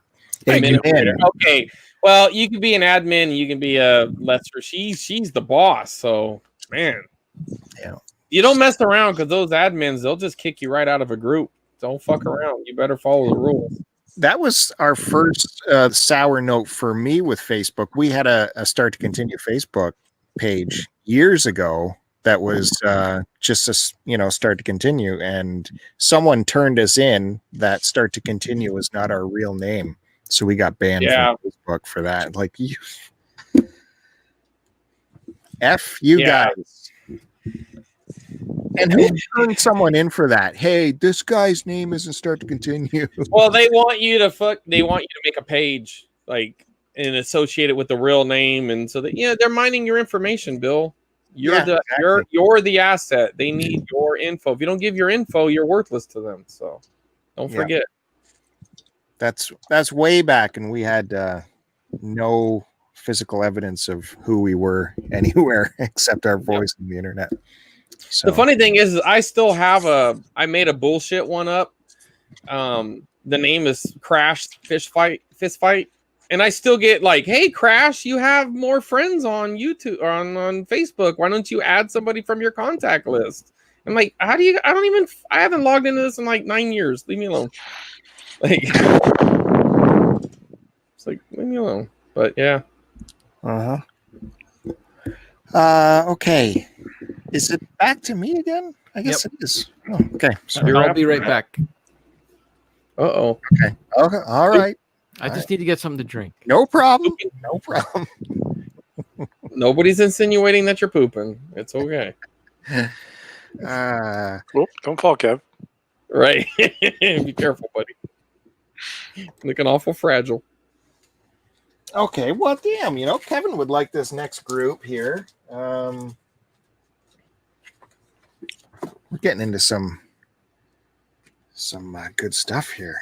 Some good stuff. Let me turn off this light. Nice. The band. There we go. Turn off the light now. I can't see it. Gold Records. This got the Gold Record Award. I don't know if you can see that. Oh. Yeah. What's that mean? From who? Yeah. Who did it? So does that mean it's a reissue? It's got to mean a reissue, right? If it already made gold, then how'd they get the stamp on it? There's the boys looking very, country-ish. In the studio.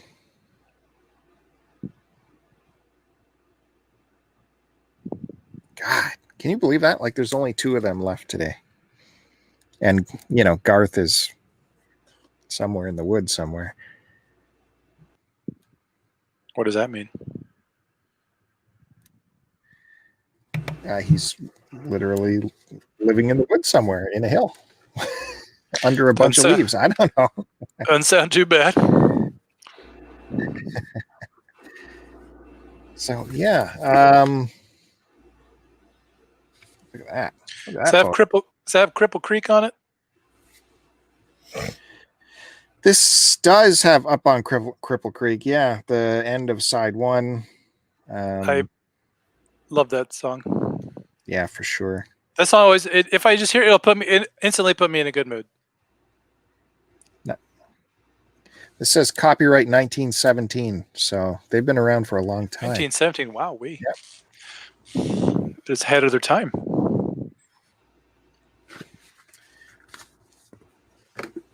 Let's take a look in here. Another sleeve, folks. Another sleeve. On Capitol Records.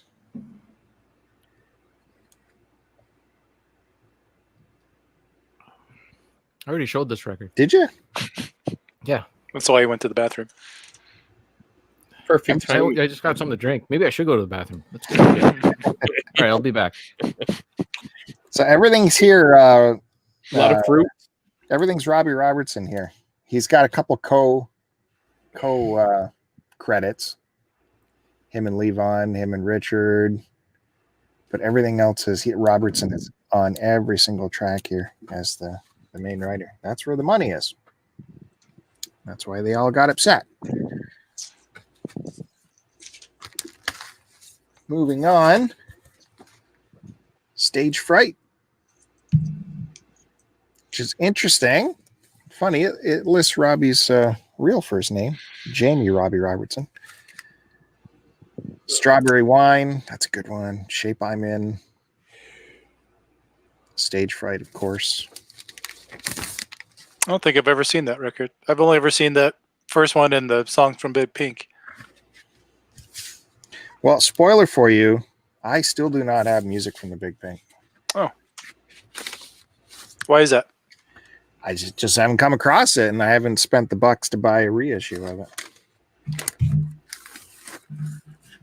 People hold on to that one, I guess. With good reason. Was that their final album? This one? No, songs or music from Big Pink. No, that was their first one. Oh, was it? Okay. Yeah. Again, Robbie Robertson writing all this, except a couple co-licenses here. Strawberry Wine is Levon Helm and Robbie Robertson. Sleeping is Richard Manuel and Robbie. And then we got Moondog Matinee, the band.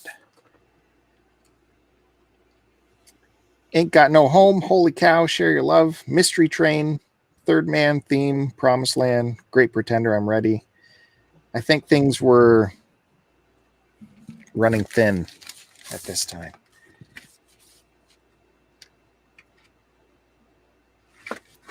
Uh-oh, this one's a little rougher. There you go. That's more your style. Well, I really don't listen to this one that much, so that's okay.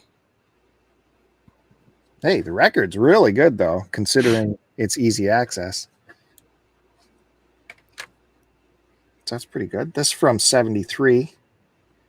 Again, it's all like covers on here. Eh? Well, there's a couple. There's one Robbie, it's Chuck Berry, Sam Cooke. So yeah, this is mostly covers on that for the band, which is weird. Then we got Rock of Ages. This is a live album. Got price tag on there still. $12. Nice. Put this safely back in its spot here. It's easy access.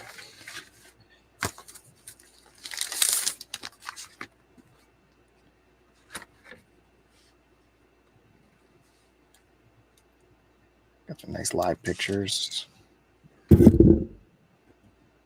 Bill, have you ever heard Aretha Franklin's version of The Wait? It's not ringing any bells. I don't think so. You need to check that out. Oh, someone stashed some stuff in here. Uh-huh. So that's where this stuff is. What's going on here? Okay, so I cut this out. Scrapbook. Yeah, I cut this out at some point. Bob, November 8th. Where was this? Air Canada Center. Supporting the Love and Theft album. Toronto Sun. Hey, look at that. HMV. Remember those guys? Got a little butt crack. And a little butt crack. That was before my time. What the heck was I doing here? Cutting out. There's a Bob article. You got 4.5 stars for Bob at the Air Canada Center. So that's the review of the concert. Was that a 10 stars? Hey! Oh. Another little. There you go. Look at that bonus. That's worth some subscribes right there. All that Bob Dylan bonus. So this thing folds out in a try, and there's 2 discs in here. Let's see. Oh, yeah. They are nicely protected in this weirdo vinyl condom. That looks like straight saran wrap. That's how we do it in Canada. God, have fun putting that thing back in. God we damn. don't waste any space. Yeah, I'm not taking that out. Let's see what the other side is like. Save that Bob stuff. Bury it for another 20 years. Yeah, Nothing on that one. No. I must have taken it out and went. You couldn't get it back in. Fuck it. Okay, so there's Rock of Ages, the band in concert. Did I say what year that was? So that's 72, so that's before that last album. And here's the big one. What's the big band album here? Last Waltz. Yeah. Last Waltz. I think this is an original too. There's no messing around here.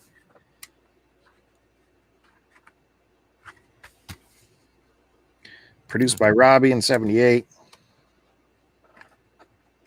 Was that Paul Butterfield? Yep. Did he played on that? Yeah, he appeared at the show. Did Mystery Train. See Joni Mitchell on there. Yeah, that's everyone that appeared at the show. It was quite the cool. show. I highly recommend the movie. You gotta see the You movie. guys haven't seen the movie. You gotta see it. Yeah, I Got it. I mean, is there some nudity? Speaking of that, you wouldn't believe who is showing up again. Couples? You wouldn't believe who showed up in our comment. Oh!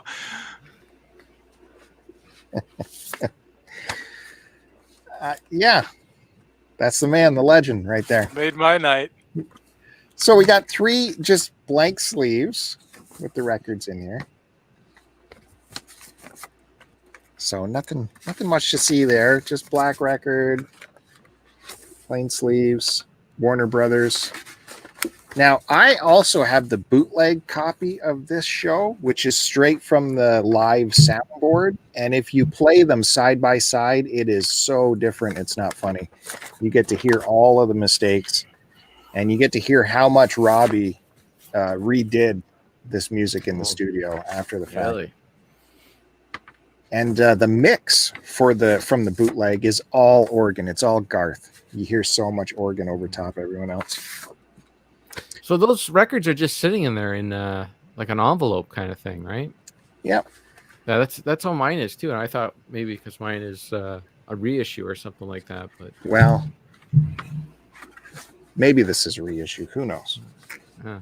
So I would think it would be a gatefold or something. You know? Yeah, you're right. Let's just take a quick look at the label here. It shows anything. There's nothing to say.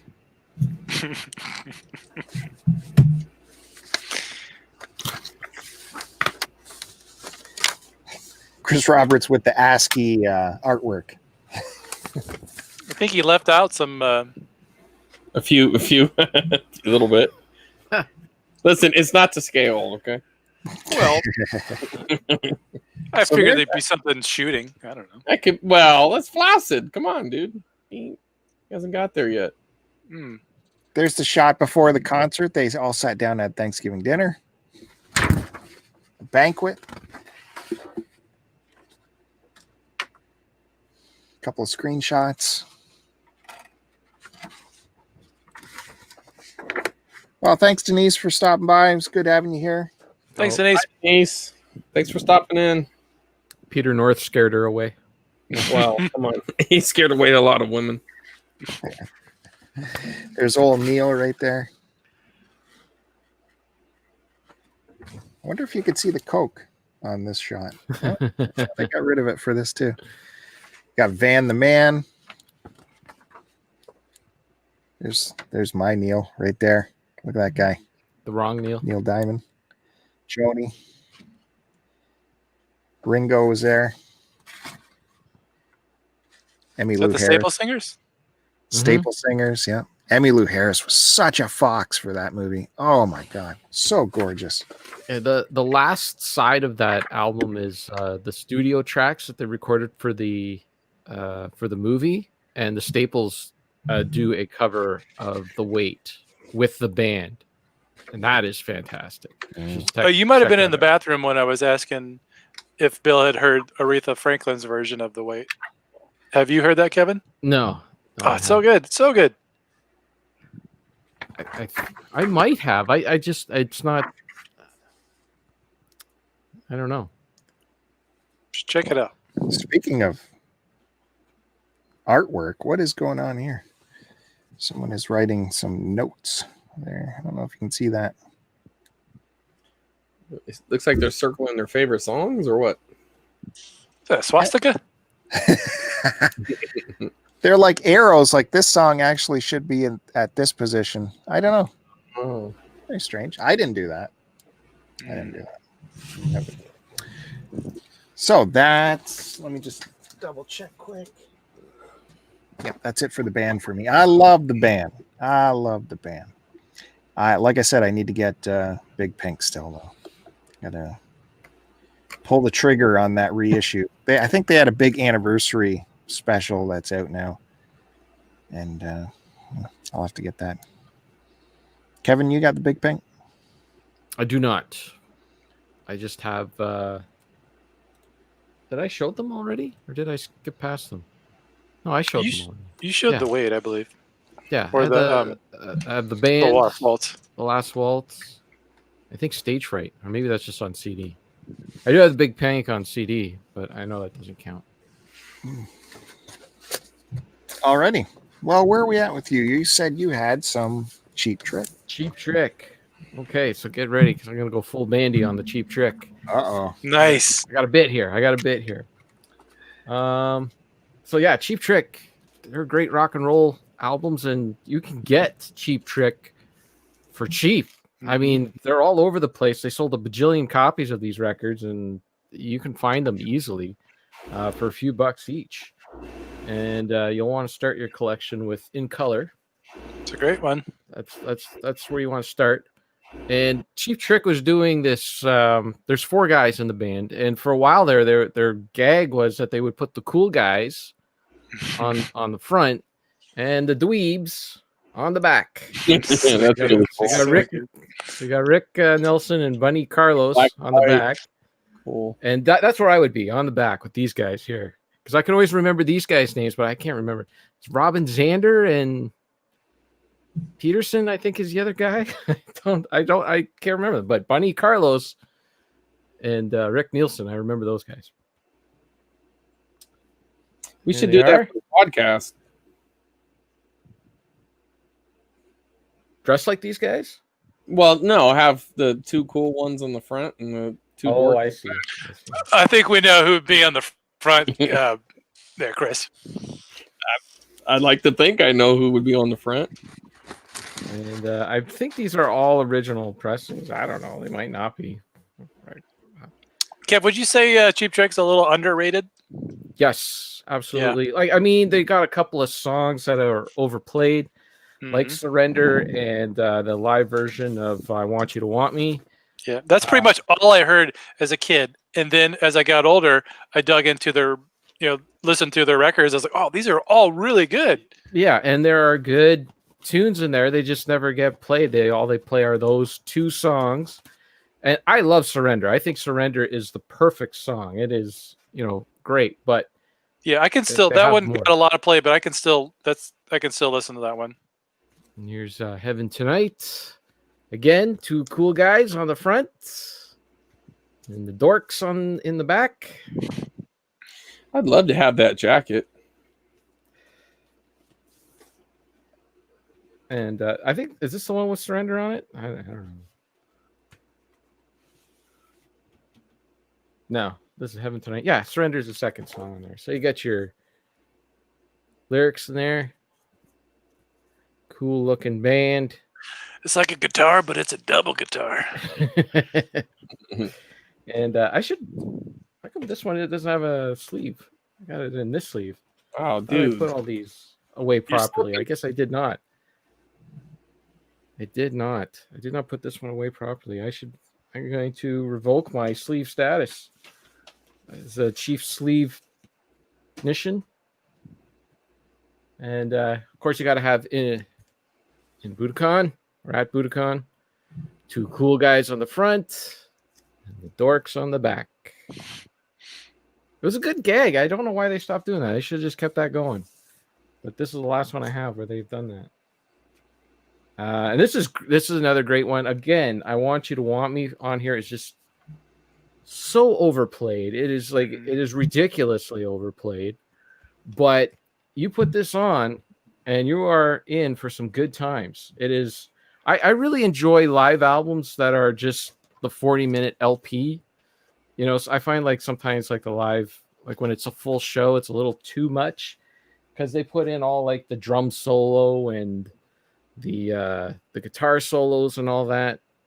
When you got just the 40-minute LP, it's just like all the good stuff, the highlights of the show, the parts that where you don't go to the bathroom for. Yeah, take that, Grateful Dead.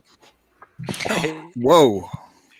Wow, that was some shrapnel for the Grateful Dead. Right. Back to the I Want You to Want Me. The White Yoakum, he's a country singer. You might have heard of him. He does a really good cover of that. At least I think so. I love Dwight Yoakam. I do too, and I love that cover. I actually think I like his cover better than Cheap Trick's. Well, you got to listen to the studio version too, because their studio version of that song is Well, actually right. I mean, listen, I always break it down with covers, right? There's some covers that should never be made, and then there's some covers that are so good that they actually get custody. And I think of it as like a child custody. Sometimes they only get weekend visitations, and sometimes they get full custody. And like, there's a few songs, let's say like "Girls Just Want to Have Fun," right? Mhm. That's a cover. I don't know if you guys knew that, but she gets Cyndi Lauper gets full custody, right? The whoever originally sang it, he don't even get visitations. That's how much his version sucks. Chubby And Checker and the Twist. Correct. There's well. sometimes people's covers are good enough where they get, partial custody. And in this case, I think Dwight Yoakam definitely gets Holidays. Check it out. It's pretty good. Well, I'll have to listen to it. You have to like country music. He definitely has a twang. So go ahead. Okay. Sorry. I don't mind country music. Driving home my point with the cheapness or the affordability, I'll say. Yeah, that sucks though. This is when they switched their gimmick. Yeah. They got rid of it there. I mean, yeah, it's kind of. That's too bad. They went full Photoshop. I don't think I've ever heard that record. It's good. Yeah, it's good. Still good. We're still in the good stuff. They did hit some snags here and there. But this is still a good one. This one is from 80. I want to say 83. I don't know. Anyways, it's still good. We're still on the Epic label here. Let me tell you, just put them on. It's good times. You were all set up. Then my last one I have is Dream Police. I guess Dream Police, that's another song that kind of gets played once in a while. Yeah, I would hear that a little bit. I always thought that cover was cool. Yeah.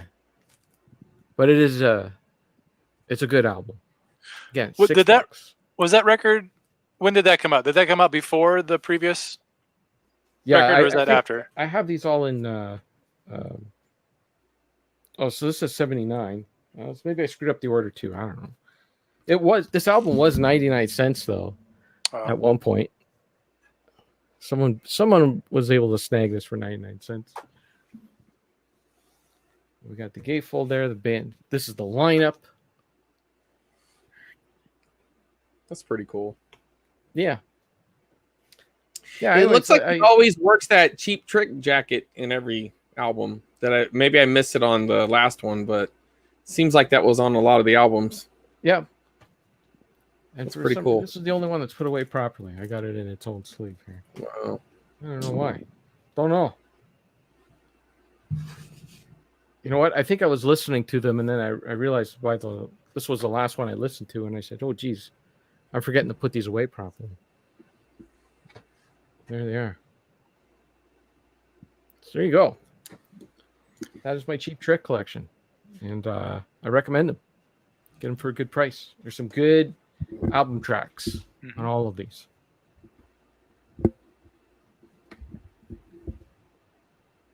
Cool. Good stuff. Thanks, Kevin. Yeah. I'm sorry, Bill. None of them have played with Bob Dylan, so I know they're not up on your... I don't know. Bill, are you not a fan of Cheap Trick? Bill is not a fan of anyone who hasn't performed with Bob Dylan. They have to get like the Bob Dylan nod, and then he'll approve of them. Well, their circle should touch a little bit. Yeah, see? It's not, you think I'm joking, but I'm not. He's that crazy. No, not that crazy. I just have no one's spun those other albums for me. So I know that stuff, the songs you told me about that have all the record or radio play, that's what I know. Right. And you're Conzi, he's a big fan of Cheap Trick. Yeah. Howard Stern loves Cheap Trick. Loves them. They've been in the studio. They've been in the studio. Yeah, but I Want You to Want Me is his favorite song, and that doesn't seem like that's your favorite song. I think it's a great song. It's not. It is a great, but it is played it's out just though. It's just overplayed. That is the one they play. Yeah, that's their Stairway to Heaven. I remember when I would hear that as a kid on the radio, I was confused. I couldn't tell whether it was a live track or not because it almost sounded like canned audience, and I was like, it was weird. because usually for a live record, you really wouldn't hear like the audience, but in that track, yeah, I remember you would hear it, or you'd hear the crowd roar. So I was confused for a long time about that.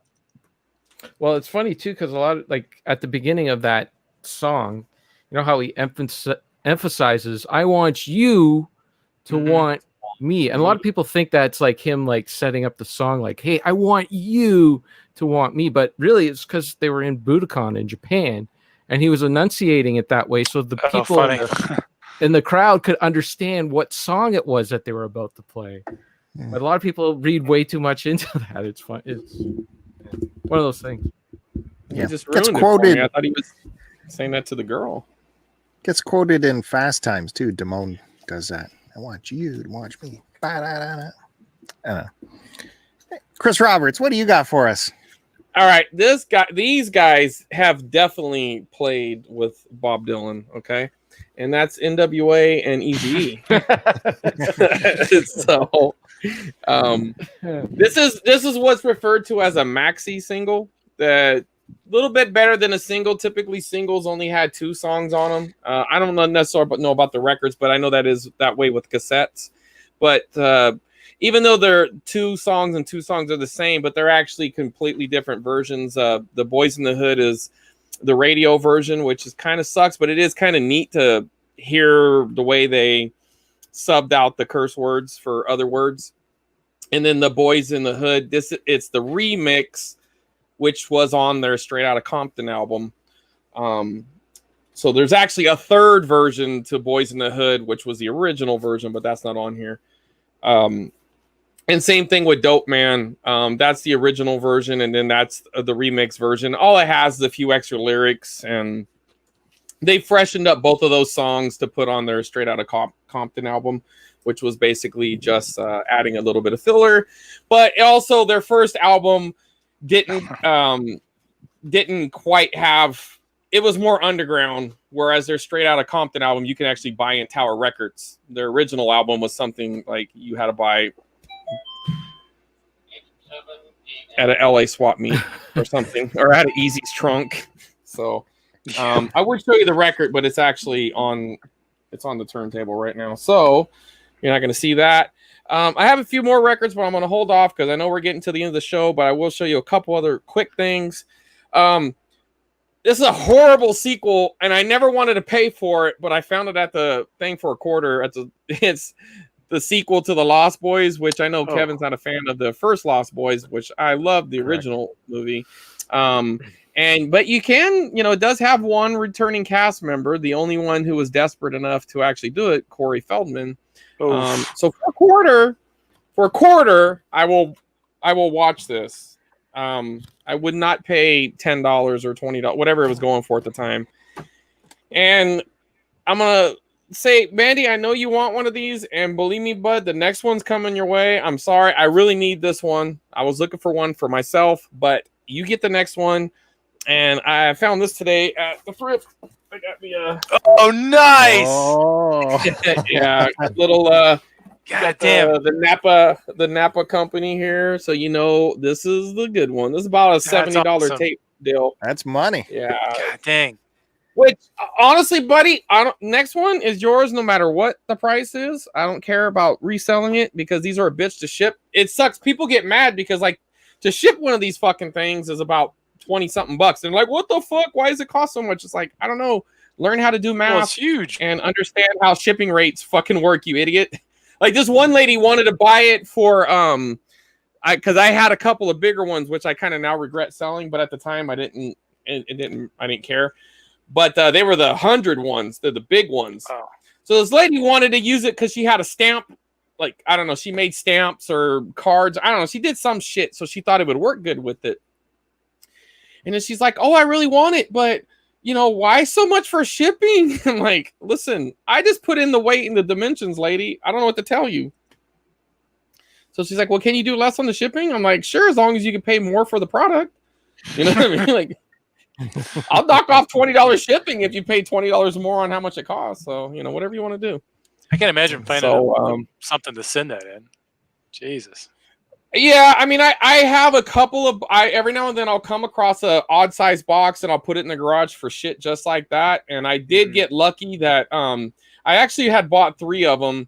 I sold one on eBay and then I sold another one on eBay, but the buyer was actually local and asked if he could pick it up. So I just pocketed the money on the shipping. I asked him if he wanted the shipping back and he said no. So then when I was there, I upsold him on another one and he was like, "Oh, you have another one?" I was like, "Yeah." It's interesting the people I've met through eBay in a local pickup.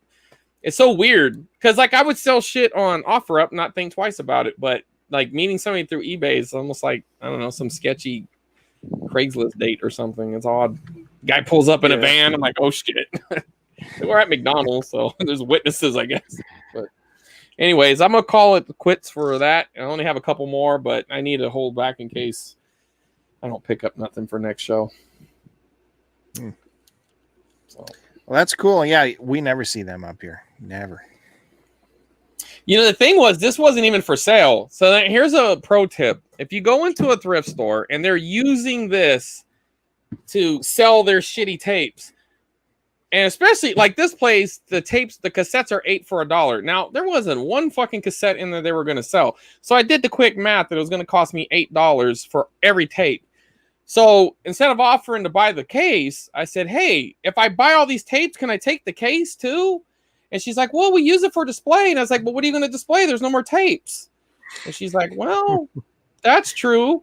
And then so she said, "Yeah." So then I was like, "Hey, if you want, you can just keep the tapes." And she's like, "What?" I was like, "Yeah, go in the back, get a box, and I'll box them up and display it for you." She's like, "Oh, okay." And I don't think it dawned on her what I did to her. Instead of offering to buy the case, I offered to buy the tapes.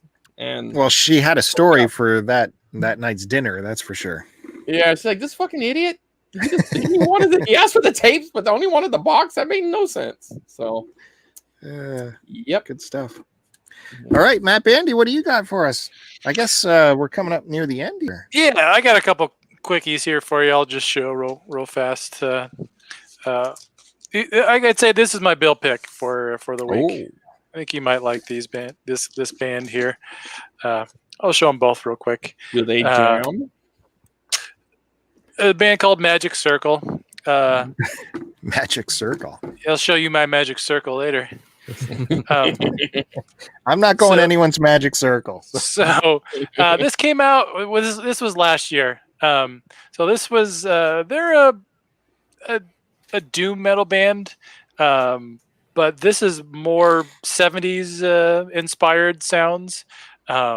Where if you would I would recommend you start with this record here, Bill. This one took me a few listens to really get into, but yeah, that's good stuff. It's a weird label on here. Very different from what $20 band. You've heard me talk about that label quite a bit, and this band is a little bit different from what that label typically releases. But yeah, this is a good record. Got quite a bit of praise last year. Some spooky shots. It is spooky. I believe this band is from Boston, if I'm correct. Is there anything else in here? Nope. If there was a download code, Bill, I'd give it to you. Oh, shit. Sorry. Appreciate it. So close. And this, I believe this is their first record. I always really dug the artwork on this. Kind of high fantasy looking. Yeah. But the layouts on all these records, I think, are really cool. And this one's a little bit more kind of traditional heavy metal, epic heavy metal sounding. So this is kind of they're kind of a hard band to pin down on what they sound like. I just got the lyric sheet there, but yeah, this is a band that kind of came out a few years ago and is starting to gain in some popularity. So yeah, Magic Circle. Check it out. All right. It's on the list. There you go. Ooh, Yoshi's popping in the chat near the end of the show. Thanks for popping on by. Yeah, that's probably a good spot to to end it. I'll show what I'll start with next week. What's next? Got some of those dudes. We'll start with that. Do a couple of those. I got some big bands coming up, man. I got we got to get through the Beatles stuff at some point. We got to get through the Stones, and we got to get through Bob Dylan. Those are the three pillars of modern music. Everything else doesn't matter. So that's pretty massive what we have ahead of us soon. I know you guys are looking forward to that. Oh yeah, I'm down with the Beatles. A couple of those artists I'm looking forward to. Cool. Well, thank you. Did the Grateful Dead ever jam with Bob Dylan? Oh, they toured together. Yeah. No. There was a say no. There was a brief time where Bob flirted with the idea of joining the band, and Jerry was for it, but there was a couple Grateful Dead members that were like, "Well, we're not going to be the Grateful Dead anymore." And where's the money going to go? I'm sure he wasn't going to be cheap.